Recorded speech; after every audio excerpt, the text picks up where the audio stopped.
일본이 코로나19 사태에도 불구하고 속속들이 봉쇄를 풀고 경제활동을 이어가는 모습입니다. 일본뿐만 아니라 세계 각국은 자국의 경제와 코로나 사이의 심각성을 저울질하면서 어쩔 수 없지만 경제를 살려야 하기 때문에 코로나와 공생하면서 다소 무리하게 갈 수밖에 없는 상황이 연출됩니다. 특히 일본은 한국보다 파격적인 조치를 내놓으며 봉쇄 조치 완화를 본격적으로 진행 중인 것이죠. 일본 정부는 대규모 행사 규제를 예정대로 7월 10일부터 완화했습니다. 이에 따라 일본의 프로야구와 프로축구는 무관중 경기를 종료하고 10일부터 경기장 입장객을 받고 있습니다. 한국은 여전히 스포츠 경기에 전면 무관중을 하는 쪽으로 가고 있는데 일본은 최대한 경제를 정상 궤도에 올리겠다는 조치로 방향을 정한 셈입니다. 또한 오는 22일부터 관광업 등을 지원하는 고투 캠페인 사업을 시작한다고 발표했습니다. 이 사업은 여행 때 사용할 수 있는 할인권이나 쿠폰을 배포해 코로나19 확산으로 어려움을 겪는 관광 음식업을 지원할 목적으로 추진됐습니다.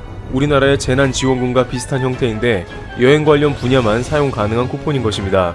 우리나라도 정경련에서 일본의 고우투 캠페인과 같은 관광 바우처를 지급해야 한다는 주장을 하기도 했습니다.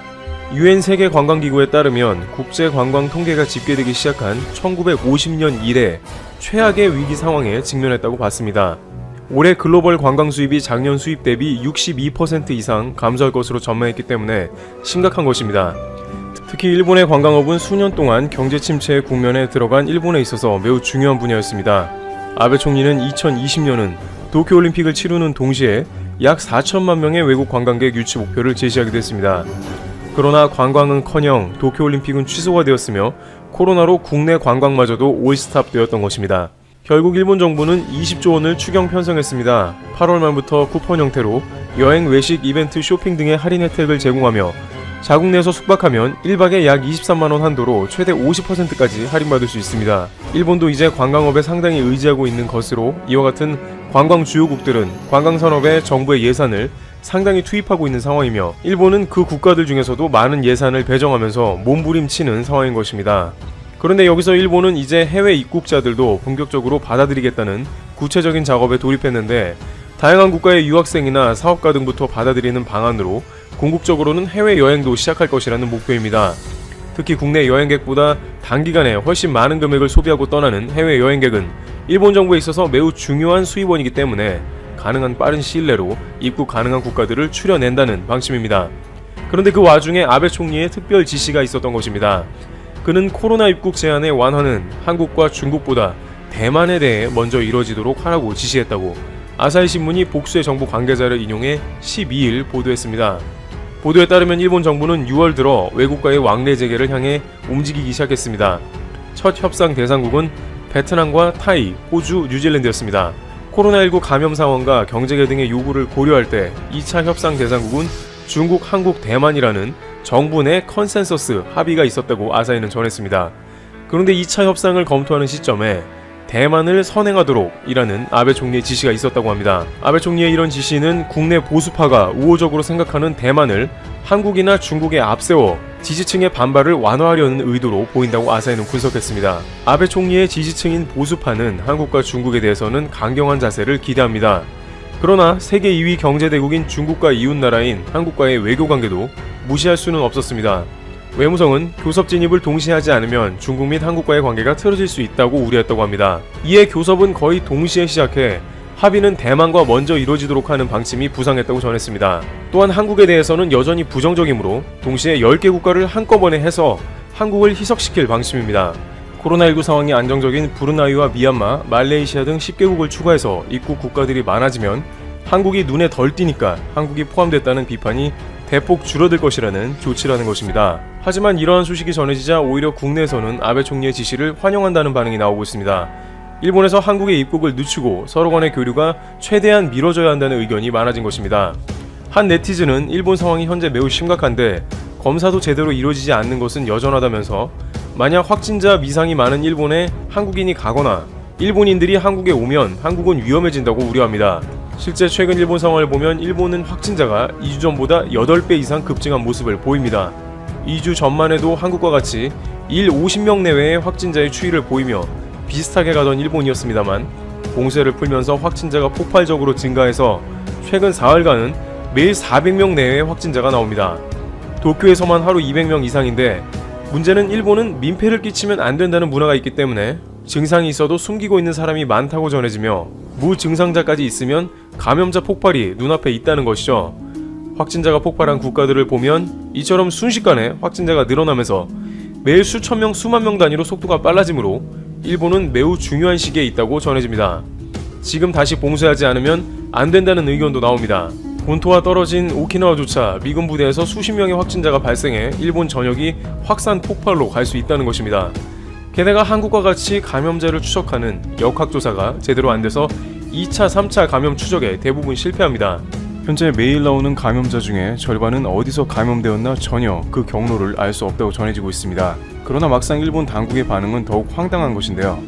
도쿄도 지사인 고이케 유리코는 별일 아니라는 듯이 이렇게 확진자가 늘어난 것은 다만 검사 숫자를 늘려서라고 말하고 있어 아니라다는 의견이 나옵니다. 일부 네티즌들은 그렇다면 훨씬 더 많은 확진자들이 숨겨져 있는 게 아니냐며 우려하고 있는 상황입니다. 그러나 앞서 논의된 바와 같이 일본 정부는 외부 행사를 대폭 완화하고 야구와 축구에서 무관중 경기를 종료하는 등 오히려 정반대로 경제 정상화를 위해서 일종의 무리수를 두는 게 아닌가 하는 의견이 나옵니다. 이러다가 코로나 확진자가 일 수천 명이 넘으면 경제적 피해가 훨씬 더 커진다는 우려가 제기되는 것입니다. 또한 도쿄뿐만 아니라 지방에서도 매우 곤란해졌습니다. 앞서 논의된 바와 같이 이미 정부에서 고드 캠페인 관련 지원을 받기로 되어 있는 데다가 정부에서는 캠페인을 멈추지 않고 강행한다는 방침이기 때문에 다시 봉쇄할 수도 없는 상황입니다. 지방은 경제가 피폐해져 있기 때문에 경제도 살려야 하는 상황이라 정부의 고드 캠페인에 참여하지 않는다고 할 수 없는 처지인 것입니다. 지방 재정도 바닥이기 때문입니다. 사실상 코로나에 대해서 무방비가 되는 상황을 맞으며 감염 폭발로 번질 가능성이 매우 커지게 된 것입니다. 일본의 특히 서부 일부 지방은 정부의 고우트 캠페인에 참여할 수도 없는 삼중고를 겪고 있는 상황입니다. 당장 집중호우로 인해 도로와 농업계 등 각종 피해액은 최소 수조 원이 넘을 것으로 파악되고 있습니다.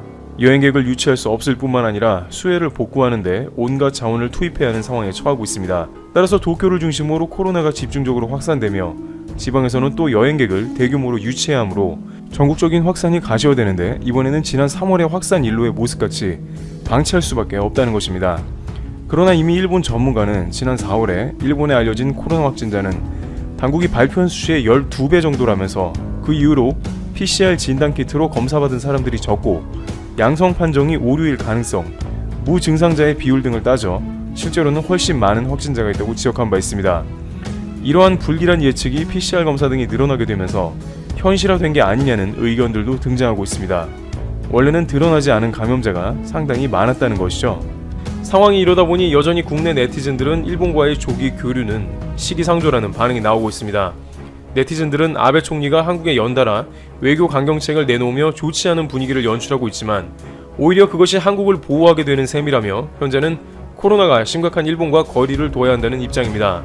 다행인지는 모르지만 아베 총리는 한국과의 외교적인 갈등을 계속해서 적극적으로 사용하고 있는 모습입니다. 자신의 지지율은 바닥으로 치닫고 있는데 코로나로 주변 국가의 이슈도 영향을 덜 끼치게 된 상황이다 보니 기회가 있을 때마다 강경책을 들고 나오고 있으며 코로나 이후 한국의 입국을 완전 차단했습니다. 특히 당규 개정이라는 꼼수를 통해서 최악의 지지율을 딛고 사연임을 하려고 몸부림치고 있기 때문에 현재 상황에서 한국과 화해 모드로 돌입한다든지 하는 국면은 거의 나오기가 어려운 상황으로 판단됩니다. 오히려 아베 내각은 역사 왜곡 문제를 비롯해서 한국과의 WTO 수출 규제 소송 등 점점 더 갈등을 키우고 있습니다. 따라서 아베 내각의 강경책으로 인해 코로나 이후 양국은 훨씬 더 멀어진 모습이 나오게 된 것입니다. 지리적으로 가까운 두 나라이지만 사이가 좋지 않고 아베 총리는 계속해서 한국에 대해 공세로 나오니까 자연스럽게 양국은 코로나로 인한 위협이 오히려 줄어들게 되면서 한국 네티즌의 호응까지 얻는 것이죠. 일부 네티즌들은 아베 총리가 사연임을 했으면 좋겠다며 한국의 국익에도 도움이 된다는 의견까지도 냈습니다. 현재 한국의 확진자는 절반이나 그 이상이 해외에서 입국한 확진자들인데 일본의 경우에는 거리상 매우 가깝기 때문에 다른 나라와는 달리 더욱더 많은 인원이 입국할 것으로 한국 확진자가 급증할 수도 있습니다. 따라서 점차적으로 입국자들을 늘리려는 일본 정부의 움직임은 한국 입장에서는 달갑지가 않은 것입니다. 만약 일본 정부가 9월 정도부터 한국 입국자들을 본격적으로 받고 교류하기 시작한다면 날씨가 다시 추워지는 가을 시즌이 오기 때문에 더욱더 코로나 확산이 우려된다고 전해지고 있습니다. 앞으로 아베 내각이 어떤 결정을 내릴지에 대해 한국의 네티즌들은 신경을 곤두세우고 있습니다. 트래블튜브 여기서 마치겠습니다. 감사합니다. 반전에 반전을 거듭했습니다. 11월 3일 선거 직전 사전 여론조사에서는 모든 주요 언론사들이 바이든의 압도적인 승리를 확신했습니다. 그런데 개표 중간 결과 펜실베니아, 조지아, 위스콘신, 노스캐롤라이나 등 주요 경합 지역에서 트럼프가 큰 차이로 바이든 후보를 앞서기 시작하자 트럼프 선거단은 공식적으로 승리를 자축하며 미국 시민들 앞에서 감사 인사를 전하기도 했습니다. 트럼프는 오늘 밤 나는 중대한 발표를 할 거야. 내가 크게 이겼다. 라며 자신의 승리를 확신했죠. 자, 그런데 개표소에 늦게 도착한 우편 투표 용지들이 2020 미국 대선 결과를 완전히 뒤집어 놓았습니다. 트럼프가 큰 차이로 앞서고 있던 위스콘신과 아리조나, 미시간, 펜실베니아에서 모두 조 바이든 후보가 기적 같은 역전승을 거두었고, 심지어 조지아와 네바다주에서마저 바이든이 승리를 거뒀습니다. 현재 일부 지역에서 트럼프 행정부가 소송을 걸면서 개표가 중단됐지만 바이든 후보가 300명 이상의 선거인단을 확보해 승리 기준점인 270명을 훌쩍 뛰어넘었습니다. 전체 득표수도 400만 표 이상 차이가 나버렸습니다. 이 사실을 전해들은 트럼프는 결국 대형 방송 사고를 일으켜버렸는데요. 그는 모든 언론사들이 생중계하는 방송에서 만약 합법적인 표만 센다면 나는 쉽게 이겼을 것이다. 하지만 불법적인 표까지 센다면 그들은 우리로부터 선거를 훔쳤다. 라며 우편투표를 개표하는 과정에서 본인 서명 확인이 안 됐거나 참관인 없이 개표가 진행됐다고 주장하며 부정선거 의혹을 강력하게 제기했습니다. 그러자 미국 대표 방송사 MBC와 ABC는 트럼프 대통령의 생방송 연설을 시작한 지 몇 분 만에 방송을 끊어버리고는 앵커가 대통령이 허위 주장을 하기 때문에 중계를 끊겠다 라며 미국 시민들을 깜짝 놀라게 만들었습니다. CNN은 생방송 중계를 끊어버리지는 않았지만 트럼프의 발언은 명백한 거짓 주장이라 평가했고, 심지어 친트럼프 방송으로 유명한 폭스뉴스도 트럼프 대통령의 주장에 어떠한 증거도 확인하지 못했다 보도했습니다. 실제로 미국 연방대법원은 펜실베니아주 선거관리위원회에 대통령 선거일이 지난 도착 우편 투표를 따로 분리해 집계하라고 명령했고, AP통신의 보도에 따르면 연방대법원의 세뮤얼 엘리토 대법관은 미국 대선일인 11월 3일을 넘겨 도착한 펜실베니아주 우편투표의 집계를 중단시켜달라고 한 공화당의 요구를 수용했다고 전했습니다. 그럼에도 사실상 바이든의 당선이 확정되자 바이든뿐만 아니라 미국의 새로운 퍼스트레이디가 될 바이든 후보의 부인 질 바이든에게도 전 세계인들의 관심이 집중되고 있습니다. 조 바이든의 아내 질 바이든은 올해 나이 69세로 델라웨어 대학교에서 박사학위를 취득한 이후 고등학교 교사로 활동했고, 최근 10년 동안은 노던 버지니아 커뮤니티 대학에서 영문학과 교수로 재직하고 있습니다. 심지어 바이든의 부통령 시절에도 줄곧 교수로 일해왔고, 퍼스트레이디가 되고 난 후에도 교수직을 그만두지 않을 것이라 전해 화제가 되고 있습니다. 질 바이든은 CBS 선데이 모닝과의 인터뷰에서 백악관에 들어가도 난 계속 가르칠 것이다. 난 사람들이 교사를 평가하고 그들의 기여를 알게 하며 그들의 직무를 고무시키길 바라고 있다 전했고, 여성 잡지 마리 글레르는 질 바이든이 미국 역사상 처음으로 백악관에서 내조와 풀타임 직장을 병행하는 퍼스트레이디가 될 것이다 보도했습니다. 일반적으로 퍼스트레이디는 봉급 없이 행사 계획을 짜고 만찬 준비를 하는 업무를 주로 수행하고 있는데, 이번에 이러한 관습이 완전히 바뀔 예정입니다. 트럼프가 재선에 성공할 것이라는 예상과는 달리 바이든이 확정되면서 현재 일본은 난리가 난 상황입니다. 아베 전 총리가 트럼프와 그나마도 친하게 지낼 수 있었던 것은 아베 특유의 넉살스러운 외교와 더불어 골프 실력 덕분에 트럼프와 전화 30차례, 회담 10차례, 골프 4차례를 통해 침몰해가는 일본의 경제의 추락 속도를 조금이라도 늦출 수 있었습니다. 그런데 일본의 새로운 총리 스가는 골프만 못하는 것이 아니라 외교 능력에도 심각한 우려가 제기되고 있습니다. 심지어 일본 언론들도 이를 문제 삼고 있는데요. 좌우를 막론하고 일본 언론들은 한결같이 스가 총리의 외교 능력에 의구심을 제기할 수밖에 없다. 직접적 외교 경험이 부족한데 험난한 국제 정세를 어떻게 극복할 수 있을지 라며 불안감을 감추지 못했습니다. 현재 일본은 어떻게든 스가 총리와 바이든의 공통점을 찾아내려고 안간 힘을 쓰고 있는데요. 최근 한 일본 방송이 찾은 두 사람의 공통점, 둘 다 단 것을 좋아한다 뿐이었습니다. 그리고는 미국 대선 결과가 혼란을 겪고 있다며 미국 방문을 내년 1월 이후 추진할 것이라는 느릿느릿한 계획을 발표했습니다. 일본과는 달리 한국의 대응은 너무나 빨랐습니다. 한국은행은 미국 대선 결과가 나오지도 않은 시점에서 이미 바이든이 대통령에 당선될 경우 나타날 변화가 한국 경제에 어떠한 영향을 미칠지 다각도로 분석을 시작했다고 밝혔고, 한국 금융업을 이끄는 5대 은행, KB국민, 하나, 신한, 우리, NH농협 이 은행들의 은행장은 바이든이 미국 대통령으로 당선된 것이 한국의 경제에 종합적으로 도움이 될 것이라며, 바이든 후보는 트럼프보다 정부의 지출을 확대하는 것에 적극적이고 미중 갈등을 동맹국과의 협력 아래 원만하게 해결하려 한다는 점에서 큰 차이를 보이고 있다. 무더기로 관세를 부과하는 정책에도 부정적이다. 글로벌 교역량 회복에 긍정적이다. 중국 내수도 성장하면서 한국 수출에 긍정적이다 전했습니다. 내년 1월까지 미국 방문을 기다리겠다는 일본과는 달리 강경화 장관의 결단은 빨랐습니다. 강경화 외교부 장관은 이번 주 미국을 방문해 바이든 외교 안보라인 인사들을 만나기로 했고, 놀랍게도 바이든 측 주요 고위 인사들이 강경화 장관을 만나고 싶어해 추가적인 면담을 조율 중인 것으로 알려졌습니다. 오늘은 폼페이오 미 국무부 장관과 회담을 갖고 내일 크리스 쿤스 민주당 상원의원과 미셸 플러너의 웨스트 이그잭 어드바이저스 설립자를 만날 예정입니다. 이 밖에도 밥 맨넨데스, 크리스 머피 민주당 상원의원, 존 앨런 브루킹스 연구소 소장 등 바이든의 최측근들과도 만날 예정인 것으로 알려지면서 너무나도 빠른 결단력과 추진력을 보인 한국의 외교력에 세계인들의 이목이 다시 한번 집중되고 있습니다. 바이든 미국 대통령 당선인은 최근 연합뉴스에 기고문을 보내 이렇게 말했습니다. 미국 군대를 철수하겠다는 무모한 협박으로 한국을 갈취하지 않겠다.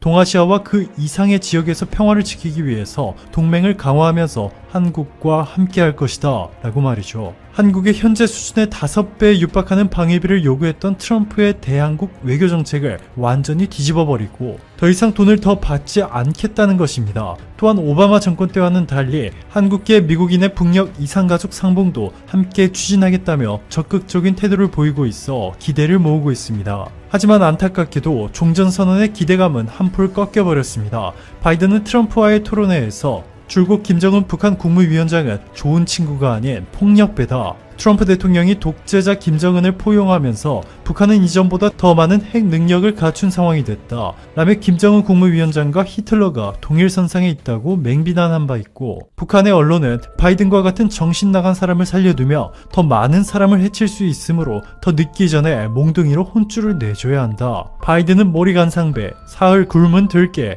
치매 말기, 직권욕에 환장한 늑다리 미치광이 라고 부르며 원색적인 모욕을 서슴지 않았습니다. 바이든의 당선 소식에 중국도 일본만큼이나 큰 충격에 휩싸였습니다. 안전대사는 바이든이 부통령 시절 한국과 중국의 방공 식별구역을 놓고 다툴 때 한국의 입장을 지지하며 중국에는 강경한 태도를 취했다. 바이든이 트럼프보다 중국에 유화적일 것이라는 시각에는 동의하지 않는다. 손녀 피네건과 함께 한국을 방문했을 때 마침 중국이 방공식별구역 선포를 하자 한국도 방공식별구역을 확대하며 정면 대응했고, 바이든은 한국을 강력하게 지지했다 전했습니다. 오늘도 감사합니다. 최고로 멋진 하루 보내시길 바랄게요.